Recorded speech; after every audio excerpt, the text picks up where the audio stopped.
ಮಂತ್ರಿ ಸ್ಥಾನಕ್ಕೆ ನಾನು ಅರ್ಹನಿದ್ದೇನೆ, ಮಂತ್ರಿ ಸ್ಥಾನ ಬೇಕೆಂಬುದು ನಮ್ಮ ಜಿಲ್ಲೆಯ ಜನರ ನೋವಾಗಿದೆ ಎನ್ನುವ ಮೂಲಕ ಸಚಿವ ಸ್ಥಾನದ ಆಕಾಂಕ್ಷಿಯನ್ನು ಬಯಕೆಯನ್ನ ಮಾಲೂರು ಶಾಸಕ ಕೆವೈ ನಂಜೇಗೌಡ ಬಿಚ್ಚಿಟ್ಟಿದ್ದಾರೆ. ಸುದ್ದಿಗಾರರೊಂದಿಗೆ ಮಾತನಾಡಿದ ಅವರು ಸಚಿವ ಸ್ಥಾನಕ್ಕಾಗಿ ಮಾಲೂರು ಶಾಸಕ ಕೆವೈ ನಂಜೇಗೌಡ ಒತ್ತಾಯ ಮಾಡಿದ್ದಾರೆ. ಕೋಲಾರ ಜಿಲ್ಲೆಗೆ ಈ ಬಾರಿ ಮಂತ್ರಿ ಸ್ಥಾನ ನೀಡಲೇಬೇಕು. ಜಿಲ್ಲೆಯಲ್ಲಿ 4 ಕಾಂಗ್ರೆಸ್ ಶಾಸಕರಿದ್ದೀವಿ, ಒಬ್ಬರಿಗೆ ಮಂತ್ರಿ ಸ್ಥಾನ ಬೇಕು. ನಾನು ಮಂತ್ರಿ ಸ್ಥಾನಕ್ಕೆ ಅರ್ಹನಿದ್ದೇನೆ.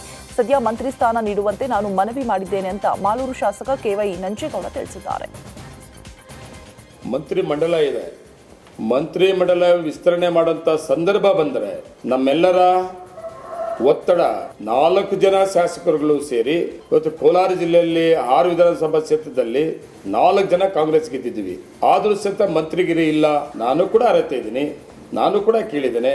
ಬಂಗಾರಪೇಟೆ ಎಮ್.ಎಲ್.ಎ ನಾರಾಯಣಸ್ವಾಮಿ ಕೇಳಿದ್ದಾರೆ, ಮತ್ತೆ ಕೋಲಾರ ಎಮ್.ಎಲ್.ಎ ಮಂಜಣ್ಣವರು ಕೇಳಿದ್ದಾರೆ, ರೂಪಾನೂ ಕೇಳಿದ್ದಾರೆ. ಸಿಎಂ ಸಿದ್ದರಾಮಯ್ಯ ನೇತೃತ್ವದ ರಾಜ್ಯ ಸರ್ಕಾರ ಅಧಿಕಾರಕ್ಕೆ ಬಂದ ನಂತರ ಜಾರಿಗೊಳಿಸಿದ ಪಂಚ ಗ್ಯಾರಂಟಿ ಯೋಜನೆಗಳ ಕುರಿತು ಧಾರವಾಡ ಜಿಲ್ಲಾ ಉಸ್ತುವಾರಿ ಸಚಿವ ಸಂತೋಷ್ ಲಾಡ್ ಬ್ರಿಟನ್ನಲ್ಲಿ ಹಾಡಿ ಹೊಗಳಿದ್ದಾರೆ.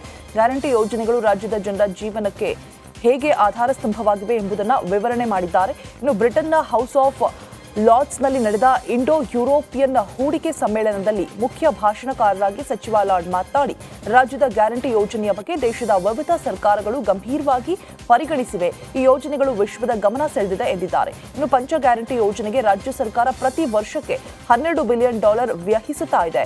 ಈ ಮೊತ್ತದಲ್ಲಿ ಜನರಿಗೆ ಸಾಮಾಜಿಕ ಸೇವಾ ಭದ್ರತಾ ಯೋಜನೆಗಳನ್ನು ನೀಡ್ತಾ ಇದ್ದೇವೆ.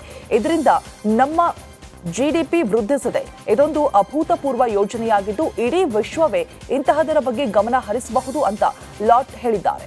ತಮ್ಮ ಚಿತ್ರ ಮ್ಯಾಕ್ಸ್ ಬಗ್ಗೆ ಮಾತನಾಡುವಾಗ ಅಮ್ಮನನ್ನ ನೆನೆದ್ರು. ಮ್ಯಾಕ್ಸ್ ನೋಡಬೇಕು ಅಂತ ಅಮ್ಮ ಆಸೆ ಪಟ್ಟಿದ್ರು, ಆದರೆ ಅಮ್ಮ ಕೇಳಿದಾಗ ರಿಲೀಸ್ ಮಾಡಿಲ್ಲ ಅನ್ನೋ ಕೊರಗು ಇದೆ ಅಂತ ಹೇಳಿದ್ದಾರೆ. ಇನ್ನು ಶೂಟಿಂಗ್ ಮುಗಿದ ಮೇಲೆ ಆಗಾಗ ಸಣ್ಣ ತುಣುಕುಗಳನ್ನು ಅಮ್ಮನಿಗೆ ತೋರಿಸ್ತಾ ಇದೆ. ಶೂಟಿಂಗ್ ಮುಗಿತು ಅಲ್ವಾ. ವಿಷಯದಲ್ಲಿ ಶಾಸಕ ಅರವಿಂದ್ ಲಿಂಬಾವಳಿ ವಕ್ಫ್ ವಿರುದ್ಧ ಗುಡುಗಿದ್ದಾರೆ. ವಕ್ಫ್ ಹಟಾವೋ ದೇಶ ಬಚಾವೋ ಎಂದು ಘೋಷಣೆಯನ್ನ ಕೂಗಿ ಸಮಾವೇಶದಲ್ಲಿ ಮಾತನ್ನ ಆರಂಭಿಸಿದ ಶಾಸಕ ಅರವಿಂದ್ ಲಿಂಬಾವಳಿ, ವಕ್ಫ್ ಎನ್ನುವುದು ದೇಶಕ್ಕೆ ಕ್ಯಾನ್ಸರ್ ಇದ್ದಂತೆ. ಈ ರೋಗಕ್ಕೆ ಮದ್ದು ಕೊಡಲಿಕ್ಕೆ ವಿಜಯಪುರದಲ್ಲಿ ಯತ್ನಾಳ್ ಹೋರಾಟವನ್ನ ಕೈಗೊಂಡಿದ್ದಾರೆ. ಈ ಹೋರಾಟ ಯಾವುದೇ ಚುನಾವಣೆ ಗೆಲ್ಲೋದಕ್ಕೆ ಅಲ್ಲ, ರೈತರನ್ನ ಉಳಿಸೋದಕ್ಕೆ ಅಂತ ಶಾಸಕ ಅರವಿಂದ್ ಲಿಂಬಾವಳಿ ತಿಳಿಸಿದ್ದಾರೆ. ಪಾಟೀಲ್ ಯತ್ನಾಳ್ ಅವರು ಧರಣಿ ಆದಮೇಲೆ ಯಾವುದೇ ಕಾರಣಕ್ಕೂ ರೈತರ ಜಮೀನಲ್ಲಿರುವಂಥ ಆಸ್ತಿಯನ್ನು ನಾವು ಹೊಡೆಯಕ್ಕೆ ಬಿಡಲ್ಲ. RTCಯಲ್ಲಿದ್ದರೆ ಉತ್ತಾರದಲ್ಲಿದ್ದರೆ ಅದನ್ನು ತೆಗೆದುಹಾಕ್ತೀವಿ. ಒಂದು ಕಡೆ ತೆಗೆದುಹಾಕಿಲ್ರಿ, ಇನ್ನೂ ಒಂದು ಕಡೆ ತೆಗೆದುಹಾಕಿಲ್ಲ. ಅದಕ್ಕೆ ನಾನು ಪಕ್ಷದಲ್ಲಿ ಇರುವಂಥ ಪದಾಧಿಕಾರಿಗಳಿಗೂ ವಿನಂತಿ ಮಾಡ್ಕೋತೀನಿ, ಜನ ನಮ್ಮ ಜೊತೆಗೆ ಬರೋಕ್ಕೆ ಶುರು ಮಾಡಿದ್ದಾರೆ. ಯತ್ನಾಳ್ ಅವ್ರ ಜೊತೆಗೆ ಬರೋಕ್ಕೆ ಶುರು ಮಾಡಿದ್ದಾರೆ. ಅವ್ರ ನೇತೃತ್ವದ ಹೋರಾಟಕ್ಕೆ ಬರೋಕ್ಕೆ ಶುರು ಮಾಡಿದ್ದಾರೆ. ಜನರ ಬಗ್ಗೆ ಕಾಳಜಿ ಇರತಕ್ಕಂಥ ಎಲ್ಲರೂ ನೀವು ಕೂಡ ಬಂದು ಹೋರಾಟದಲ್ಲಿ ಭಾಗವಹಿಸಿ ಅಂತ ಹೇಳಿ ನಾನು ಈ ಸಂದರ್ಭದಲ್ಲಿ ವಿನಂತಿಯನ್ನು ಮಾಡ್ಕೊಳ್ತೀನಿ. ಬಸವನಗೌಡ ಪಾಟೀಲ್ ಯತ್ನಾಳ್ ಅವರು ಧರಣಿ ಆದಮೇಲೆ ಯಾವುದೇ ಕಾರಣಕ್ಕೂ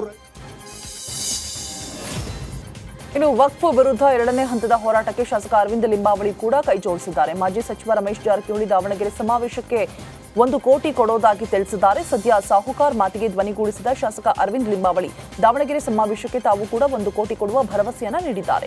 ಒಟ್ಟಾರೆ ವಕ್ಫ್ ವಿರುದ್ಧ ರೆಬಲ್ಸ್ ನಾಯಕರು ಒಟ್ಟಾಗಿ ಹೋರಾಟವನ್ನ ಮಾಡೋ ಪಣವನ್ನ ತೊಟ್ಟಿದ್ದಾರೆ.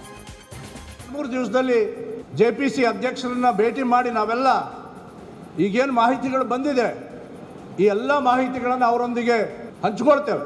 ಇದರ ಕೊನೆಯ ಭಾಗವಾಗಿ ಎಲ್ಲ ವಕ್ಫ್ ಬಾಧಿತರ ಸಮಾವೇಶವನ್ನು ದಾವಣಗೆರೆಯಲ್ಲಿ ಮಾಡ್ತೀವಿ ಅಂತ ಘೋಷಣೆ ಮಾಡಿದ್ದಾರೆ. 1 ಕೋಟಿ ರೂಪಾಯಿ ಜನರಿಂದ ಸಂಗ್ರಹ ಮಾಡಿ, ಕಾರ್ಯಕರ್ತರ BJPಯಿಂದ ಸಂಗ್ರಹ ಮಾಡಿ ಈ ಆಂದೋಲನಕ್ಕೆ ಜನನ ಹೊರಡಿಸೋದಕ್ಕೆ ನಾವು ಪ್ರಯತ್ನ ಮಾಡ್ತೀವಿ, ಕೊಡ್ತೀವಿ ಅಂತ ಸಾಹುಕಾರ ಘೋಷಣೆ ಮಾಡಿದ್ದಾರೆ. ನಾನು 1 ಕೋಟಿ ರೂಪಾಯಿ ಕೊಡಕ್ಕೆ ತಯಾರಿದ್ದೀನಿ ಸಾಹುಕಾರ. ದಕ್ಷಿಣ ಕನ್ನಡ ಜಿಲ್ಲೆಯ ಕಡಬ ತಾಲೂಕಿನ ಪುಣ್ಯಕ್ಷೇತ್ರ ಕುಕ್ಕೆ ಸುಬ್ರಹ್ಮಣ್ಯಕ್ಕೆ ತಡರಾತ್ರಿ ಕಾಡಾನೆಯೊಂದು ನುಗ್ಗಿದೆ. ಪಶ್ಚಿಮ ಘಟ್ಟದ ದಟ್ಟ ಕಾನನದ ತಪ್ಪಲಿನಲ್ಲಿರುವ ದೇಗುಲದ ಆವರಣಕ್ಕೆ ಒಂಟಿ ಸಲಗವೊಂದು ಎಂಟ್ರಿ ಕೊಟ್ಟಿದೆ. ದೇಗುಲದ ಆವರಣದಲ್ಲೆಲ್ಲ ಈ ಕಾಡಾನೆ ಓಡಾಡಿದೆ. ದೇವಸ್ಥಾನದ ಆವರಣದಲ್ಲಿ ಮೊದಲು ಕಾಡಾನೆಯನ್ನ ಕಂಡ ಭಕ್ತರು ಇದು ದೇವರ ಆನೆ ಇರಬಹುದು ಅಂತ ಕೈ ಮುಗಿಯೋದಕ್ಕೆ ಮುಂದಾಗಿದ್ರು. ನಂತರ ಅದು ದೇಗುಲದ ಆನೆಯಲ್ಲ ಕಾಡಾನೆ ಅಂತ ಅಲ್ಲಿನ ಸಿಬ್ಬಂದಿ ಕೂಗಿದ್ದಾರೆ. ಕೂಡಲೇ ನೆರೆದಿದ್ದ ಜನರೆಲ್ಲ ದಿಕ್ಕಾಪಾಲಾಗಿ ಓಡಿದ್ದಾರೆ. ತಕ್ಷಣವೇ ಸ್ಥಳಕ್ಕೆ ಬಂದ ಅರಣ್ಯ ಇಲಾಖೆ ಸಿಬ್ಬಂದಿ ಹಾಗೂ ಪೊಲೀಸರು ಕಾಡಾನೆಯನ್ನ ಮರಳಿ ಕಾಡಿಗೆ ಓಡಿಸುವುದಕ್ಕೆ ಪ್ರಯತ್ನಿಸಿದ್ರು. ಇನ್ನು ಸ್ಥಳೀಯರ ಜೊತೆಗೂಡಿ ಭಾರೀ ಹರಸಾಹಸವನ್ನ ಪಟ್ಟು ಕೊನೆಗೂ ಕಾಡಾನೆಯನ್ನ ಅರಣ್ಯಕ್ಕೆ ಓಡಿಸಿದ್ದಾರೆ.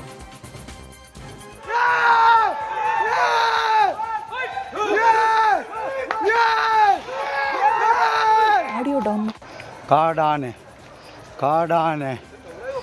ಅಮ್ಮ ಉಳೆ ಉಬ್ಜಿ ಅಣ್ಣ ಅಲ್ಲಿ ಯಾರು ಇಲ್ಲಲ್ಲ ಓ ಎಲ್ಲ ಹೋಗಿ ಓಡಿ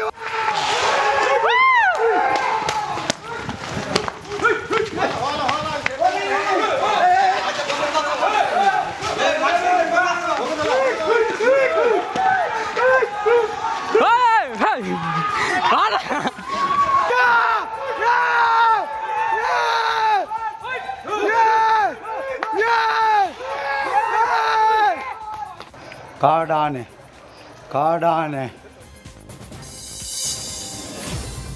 ಕೊಪ್ಪಳ ಜಿಲ್ಲೆಯ ಗಂಗಾವತಿ ತಾಲೂಕಿನ ಕಾಮನೂರು ಗ್ರಾಮ ಮಹಾತ್ಮ ಗಾಂಧೀಜಿಯವರ ಕನಸನ್ನ ನನಸಾಗಿಸಿರುವ ಗ್ರಾಮವಾಗಿದೆ.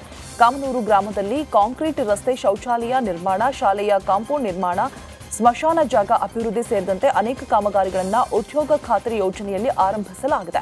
ಸಂಸದರ ನಿಧಿಯಡಿ ವಿದ್ಯುತ್ ದೀಪ ಕಾಮಗಾರಿಯನ್ನ ಕೈಗೆತ್ತಿಕೊಳ್ಳಲಾಗ್ತಾ ಇದೆ. ಇನ್ನು ಈ ಊರಲ್ಲಿ 600ಕ್ಕೂ ಹೆಚ್ಚು ಮನೆಗಳಿದ್ದು 3000ಕ್ಕೂ ಹೆಚ್ಚು ಜನ ವಾಸವಾಗಿದ್ದಾರೆ. ಆದರೂ ಈ ಗ್ರಾಮದಲ್ಲಿ ಈವರೆಗೂ ಮದ್ಯ ಮಾರಾಟಕ್ಕೆ ಅವಕಾಶವಿಲ್ಲ. ಹಾಗೆ ಕಿರಾಣಿ ಅಂಗಡಿಗಳಲ್ಲಿ ಯಾವುದೇ ಕಾರಣಕ್ಕೂ ಕೂಡ ಗುಟ್ಕಾ, ಬೀಡಿ, ಸಿಗರೇಟ್, ಪಾನ್ ಮಸಾಲ ಮಾರಾಟ ಮಾಡುವಂತಿಲ್ಲ. ಇಂಥದ್ದೊಂದು ನಿಯಮವನ್ನ ಗ್ರಾಮದ ಜನರೇ ಕಳೆದ 3 ದಶಕಗಳಿಂದ ಪಾಲಿಸಿಕೊಂಡು ಬಂದಿದ್ದಾರೆ. ಕೊಡವ ಸಮಾಜಗಳ ಒಕ್ಕೂಟದಿಂದ ಕೊಡಗಿನಲ್ಲಿ ಕೊಡವ ಸಾಂಸ್ಕೃತಿಕ ಮೇಳವನ್ನು ಆಯೋಜನೆ ಮಾಡಲಾಗಿತ್ತು. ಕೊಡಗು ಜಿಲ್ಲೆಯ ಬಾಳುಗೋಡುವಿನಲ್ಲಿರುವ ಕೊಡವ ಸಾಂಸ್ಕೃತಿಕ ಕೇಂದ್ರದಲ್ಲಿ ಈ ಮೇಳವನ್ನು ಹಮ್ಮಿಕೊಳ್ಳಲಾಗಿತ್ತು. ಇನ್ನು ರಾಜ್ಯದ ವಿವಿಧೆಡೆಯಿಂದ ಆಗಮಿಸಿದ ಕಲಾ ತಂಡಗಳು ತಮ್ಮ ಶ್ರೀಮಂತಿಕೆಯ ಕಲೆಯನ್ನು ಅನಾವರಣ ಮಾಡಿದ್ದು, ಇತ್ತ ಮಹಿಳೆಯರ ಉಮ್ಮತ್ತಾಟ ನೃತ್ಯ, ಪುರುಷರ ಕೋಲಾಟದ ಝಲಕ್, ಕೊಡವರ ಪೌರುಷದ ಸಂಕೇತವಾದ ಪರೆಯಳಿಕೆಯ ದೃಶ್ಯಕ್ಕೆ ಈ ಮೇಳ ಸಾಕ್ಷಿಯಾಯಿತು. ಇನ್ನು 11ನೇ ವರ್ಷದ ಕೊಡವ ಸಾಂಸ್ಕೃತಿಕ ಉತ್ಸವವನ್ನು ಕಳೆದ 4 ದಿನಗಳಿಂದ ನಡೆಸಲಾಗ್ತಾ ಇದೆ. ಈ ಬಾರಿ ಒಟ್ಟು 60 ತಂಡಗಳು ಪಾಲ್ಗೊಂಡು ತಮ್ಮ ಕಲೆಯನ್ನು ಅನಾವರಣ ಮಾಡಿದೆ. ಅದರಲ್ಲೂ ಬೆತ್ತ ಹಾಗೂ ಬರ್ಜಿ ಹಿಡಿದು ಹೊಡೆದಾಡುವ ಪರೆಯಳಿಕೆಯ ನೃತ್ಯ ಮೈ ರೋಮಾಂಚನಗೊಳಿಸುವಂತಿತ್ತು.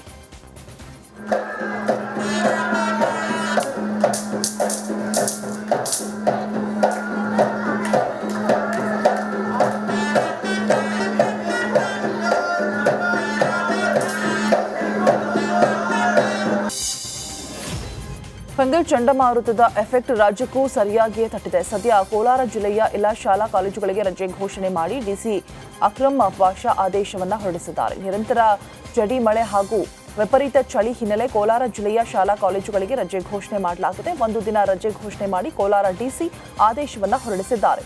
ಇನ್ನು ರಜೆಯ ದಿನವನ್ನು ಮತ್ತೊಂದು ರಜಾ ದಿನದಲ್ಲಿ ತರಗತಿ ನಡೆಸಿ ಸರಿದೂಗಿಸುವುದಾಗಿ ಸೂಚನೆ ಕೂಡ ನೀಡಿದ್ದಾರೆ. ಈಗಾಗಲೇ ತಮಗೆ ತಿಳಿದ ಹಾಗೆ ಬಂಗಾಳ ಕೊಲ್ಲಿಯಲ್ಲಿ ವಾಯುಭಾರ ಕುಸಿತದಿಂದ ಫೆಂಗಲ್ ಎನ್ನುವಂಥ ಒಂದು ಚಂಡಮಾರುತ ಇವತ್ತು ಚೆನ್ನಾಗಿ ಅಪ್ಪಳಿಸಿದೆ. ಅದರ ಪರಿಣಾಮವಾಗಿ ಕೋಲಾರ ಜಿಲ್ಲೆಯಲ್ಲಿಯೂ ಸಹ ವಾತಾವರಣದಲ್ಲಿ ಏರುಪೇರಾಗಿ ಬೆಳಗ್ಗೆಯಿಂದ ಸ್ವಲ್ಪ ಮಳೆ ಬರ್ತಾ ಇದೆ, ಜೊತೆಗೆ ಅತಿ ಹೆಚ್ಚು ಚಳಿ ಆಗ್ತಾ ಇದೆ.